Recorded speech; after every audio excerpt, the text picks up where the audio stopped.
কোরআন বলছে সূরা নিসা 4 নম্বর সূরা 22, 23, 24 নম্বর আয়াতে বলা হয়েছে, তোমাদের জন্য বিয়ে নিষিদ্ধ তোমাদের মাকে, তোমাদের ফুফুকে বিয়ে করতে পারবে না, তোমাদের খালা, আপন বোনকে বিয়ে করা বৈধ নয়। এভাবে আপনদের নাম বলা হয়েছে, একেবারে রক্তের কেউ।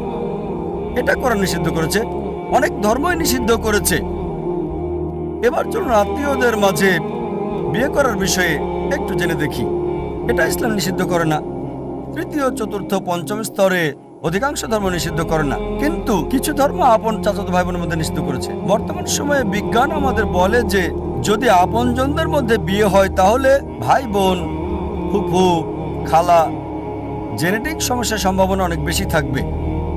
আর যদি এমন হয় যে চাচাতো ভাই বোনের মধ্যে, তখন সম্ভাবনাটা কম থাকে, তবে আছে। তৃতীয়, চতুর্থ আর পঞ্চম স্তরে কোনো